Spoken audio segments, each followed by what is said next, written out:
جی السلام علیکم. میں واک پہ نکلا اور جناب یہ جو پیچھے آپ کو ٹریک نظر آ رہا ہے اس پہ واک کر رہا تھا کہ اچانک خیال آیا کہ انسان میں اور دوسری مخلوقات میں فرق کیا ہے کہ انسان کے ساتھ حساب کتاب اور دوسری مخلوقات کے ساتھ حساب کتاب نہیں ہے. آخر وجہ کیا ہے؟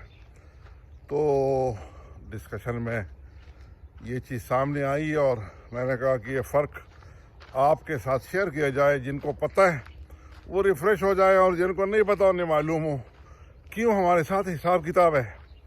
تو دوستوں طریقہ ہی نمبر 1 کہ تقریباً 7 ارب انسان اس دنیا میں رہتے ہیں اور اس طرح اللہ تعالیٰ کے ہزاروں کروڑوں اور مخلوقات بھی دنیا میں بستے ہیں جو اللہ نے اس دنیا میں سمندروں میں آسمانوں میں ہواؤں میں اور پانی کے اندر اور پانی کے باہر اپنے مخلوقات کو اس دنیا میں بھیجا ہوا ہے. ان مخلوقات کو اللہ تعالیٰ نے صرف عقل دی ہوئی ہے. فار ایگزامپل ایک ہی وقت میں گائے کا بھی بچہ پیدا ہوتا ہے اور شیرنی کا بھی, اور اس دونوں بچوں کو ابھی نہیں پتا کہ دنیا میں انہیں کیسی زندگی گزارنی ہے. آپ آپ گھاس اور گوشت گائے کے بچے کی سامنے بھی رکھیں اور گھاس اور گوشت آپ جناب شیرنی کے بچے کے سامنے بھی رکھیں گے, آپ حیران ہو جائیں گے کہ گائے کا بچہ گھاس لے چرنا شروع کر لے گا اور شیرنی کا بچہ وہ گوشت کھانا شروع کرے گا. ایسا کیوں ہے؟ انہیں کس نے بتایا کہ شیر کے بچے کو گوشت کھانا ہے اور گائے کے بچے کو گھاس کھانی ہے؟ یہ تو اسے کسی نے نہیں بتایا. یہ اللہ نے اسے عقل دی ہے اور اسی عقل پہ صرف اس نے اس ڈائریکشن پہ چلنا ہے جتنی اسے عقل دی گئی ہے. اس لیے اس کے ساتھ کوئی حساب کتاب نہیں ہے. انسان کے ساتھ کیا ہے؟ انسان کے ساتھ یہی مثال آپ اپلائی کریں کہ اسے گوشت اور گھاس دونوں اس کے سامنے رکھی گئی فار ایگزامپل, اور اسے کہا گیا کہ گوشت کھاؤ اور گھاس آپ نے نہیں چرنی, مرضی آپ کی اپنی ہے, یہ حلال ہے اور یہ حرام ہے. اور وہ پھر خود فیصلہ کرتا ہے کہ میں نے حلال کی طرف جانا ہے یا حرام کی طرف جانا ہے. اور اس فیصلہ سازی کی قوت جو انسان کو دی گئی ہے اس کا اسے جواب دینا پڑے گا.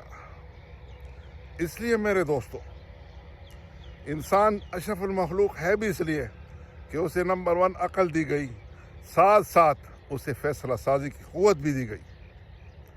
جبکہ دوسرے اور اس میں جنات بھی شامل ہے, اس کے علاوہ جتنی بھی مخلوقات ہیں ان کو فیصلہ سازی کی قوت نہیں ہے.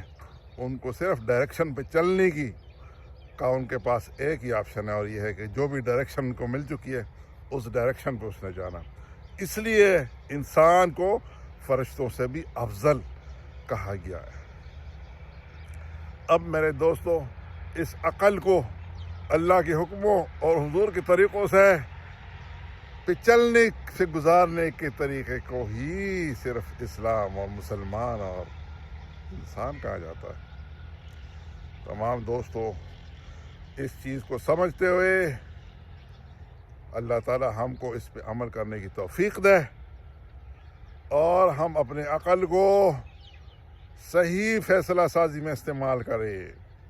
اور جب فیصلہ سازی صحیح تو آہستہ آہستہ ہوتے ہوئے آپ کی نیت پہ اللہ آپ کو ایک درجہ اور دیتا ہے اور اسے کہتے ہیں فہم سازی. آپ کی فہم بھی بڑھ جاتی ہے اور جس کو فہم بھی ملے, جس کو فہم سے بھی نوازا جائے, وہی کامیاب لوگ ہیں. اللہ تعالی ہم سب کو کامیاب کرے. دعاؤں میں یاد رکھیے, اپنے اور اپنے اس چینل کا خیال رکھیے. السلام علیکم ورحمۃ اللہ وبرکاتہ.